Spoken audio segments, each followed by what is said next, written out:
know for sure that there are some anime fans that adore these types of anime girls regardless of their psychotic tendencies. But we gotta be real honest, if you were to spend 4 fucking seconds with these girls, you would definitely dookie your pants. Starting first with Junko Enoshima. Now I have to preface by saying this bitch is horrendously disgusting, and the fact that there are some members of the Danganronpa community that would still hit, that's disgusting. But anywho, in her first appearance, we see the Tsuba stopping at the airport and hear her express her gratitude like a decent human being, and with the icing on top, offering her whole wallet as a tip. And man, she must have the Kim Kardashian type of money. The Uber driver just became a millionaire, right?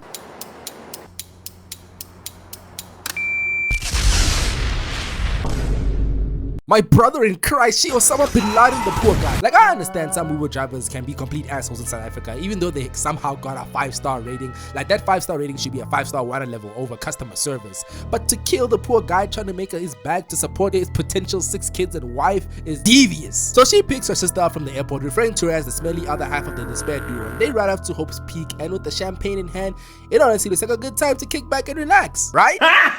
Because she pulls out the ice pick and ruthlessly tries to murder her sister over 25 times. And the most mind-twistingly messed up thing is that she actually gets off of Junko trying to kill her? What? Like, we haven't even reached the damn high school and she's already pulling some race scary movie tendencies. And if that's not enough, she chucks a grenade at her in the car that she's also in. You idiot. You're honestly an idiot. I don't know what's wrong with you. You will die too. How do some of y'all wanna hit this? Why? Are boobs and ass really that much of a powerful force that you risk your own life just to hop into some blank coochie? Like, get some help. You clearly need some intervention from the whole of the heaven's armies. So at the high school, we learned that Hinata Himajima went through some genetic modification to give him multiple skills, and one being the ultimate hope, basically all for one in this universe. And Junko is fiending for him and his potential. So her and her sister go hunting for him, and Mukuro, as usual, is doing all the killing while Junko is stuffing her face with food, lazy bitch. And they get to the door that needs a biometric scan, and Junko, proving once again that she's a freak ass bitch, pokes an eye out of her food and gains access. Hey yo, what the fuck? But wait, there's more. Now you may be asking yourself, where the hell did she get this eye? Turns out she kidnapped one of the school's officials for information on Hajime's location, and we see his eye pulled open with these bandages and Junko cooking some boiling hot soup in the background. And you would think that she might be trying to poison him, because from his POV you think she's aiming for his mouth, but it turns out from her POV she is aiming for his eye. Boy, ain't no fucking way. Boy, ain't no way. Bro, that has to be the equivalent of lava being poured onto your skin. And even I don't know how that shit feels like. Nobody does, because you'd be dead. It's literally inconceivable how painful that must be. Have you ever had an eye get caught in your eye and how painful that is? Imagine if that soup was literal Indian curry, and you know the Indians like putting all that spicy shit in their food, bro. Just fucking kill me at that point. I am beyond the title of this video. I am beyond shitting myself. And at this point, this girl is the equivalent of going through the 7 rings of hell. The more you get to know her, the more she keeps getting worse the longer she lives. And her next goal puts her in competition with Mr. Mein Kampf himself for genocide, aiming for the student body council of the high school, where Mukuro and Hinata walk in saying by order of Junko Enoshima, they need to kill each other. But naturally there is resistance, and red-haired Mary Jane is made an example of.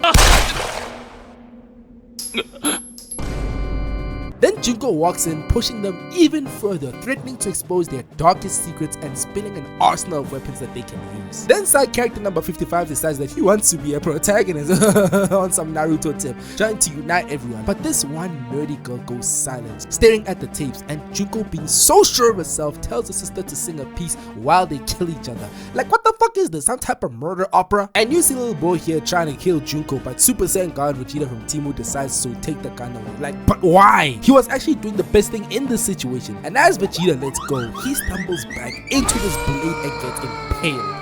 And nerdy ugly baby girl reveals that she needs to kill to save her mom, so they start going crazy. Someone starts firing shots, and this chick who picked the frying pan for defense, really nigga, starts crying. And this buff Roman Reigns looking wigger says that he has her, but he ends up stabbing her in the chest and throws her dead carcass at the guy with the gun. And he hops at him and starts choking the life out, but nerdy guy grabs the knife and launches it straight to the neck, and bro keeps going at him.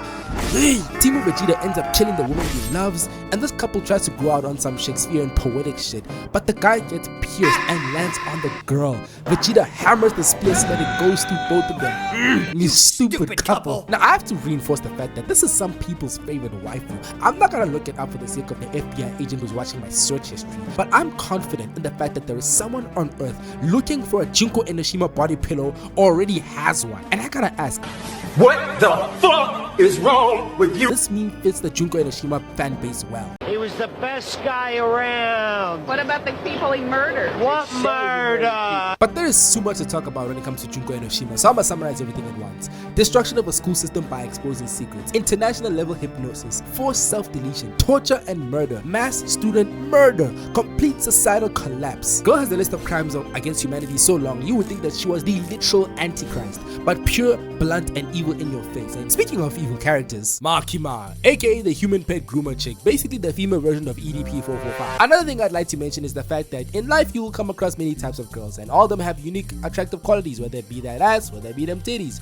or just a pretty face to look at. And one of the most critical things that a girl can have is how easy she is on the eyes. That is something that Makima has the complete opposite of. She's literally nightmare fuel. She has nightmare fuel eyes, and all you gotta do is just check the community of memes of her watching you from the dark, and damn, even I would shit myself at this. But let's look at even further reasons why I would shit myself around her. So after Denji goes chainsaw man up against this mafia group, Makima shows up to support him as he's about to pass out, hugging him, making him feel loved to the point where she doesn't even mind feeding him. And I'm sorry, but what Denji does here is the most disturbing thing that you can ever do as a nigga.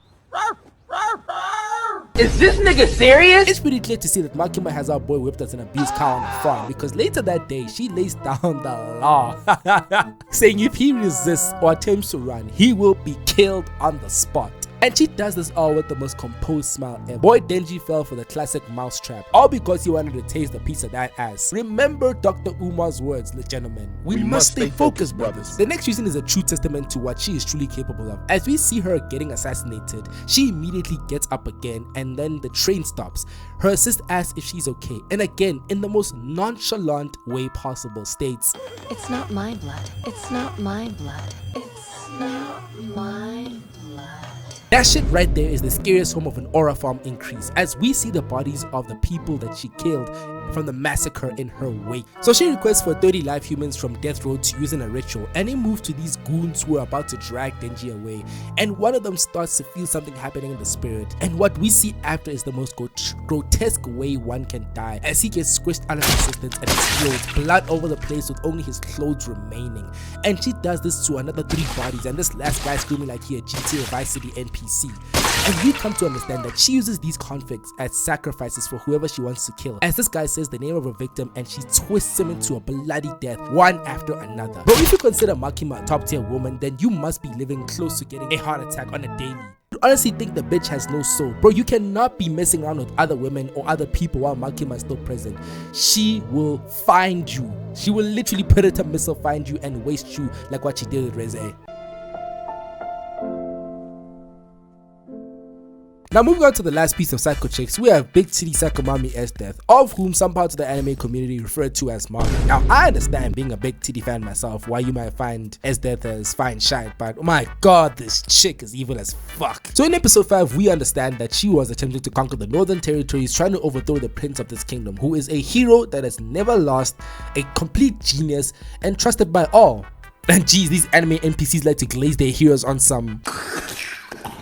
As we shift to what's happening in the northern territories, we see that people have been frozen solid, and this blue haired guy is licking some boots, and we see that Esdeath is holding this guy by a chain and kicks him right in the face so hard that blood splatters all over his soldiers, and we come to understand that it's the same hero who was being glazed.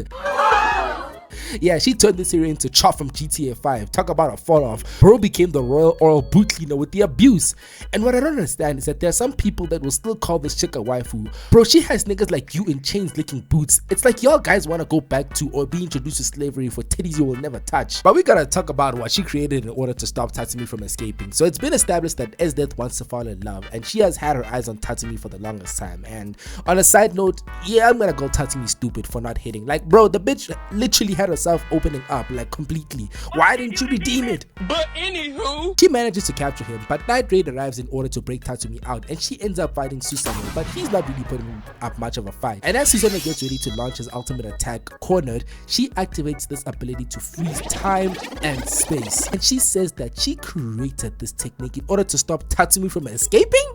Hey yo, what the fuck? Now this right here is what we call a clingy ass chick. Bro, she never wanted to lose a whiff of Tatsumi's scent at any point. She really wanted to give the boy Tatsumi some babies and retire, to the point of even freezing time and space. Yeah, that's some insane levels of obsession. She was on some cracker mode for our boy. Even to the point that after she discovered that he was working for Night Raid, she still wanted that magic stick. And I know there's so many other moments, but I gotta end it there, you know, just to keep it to the usual 10 minutes and respect your guys' time. So if you like the video, leave a like. If you wanna comment on any moments that you think that I've missed or anything else that you'd like to see from me in the future, you know, you gotta let me know, and I'll keep in track and keep in mind for the next video. Up until then, I'll catch you in the next one.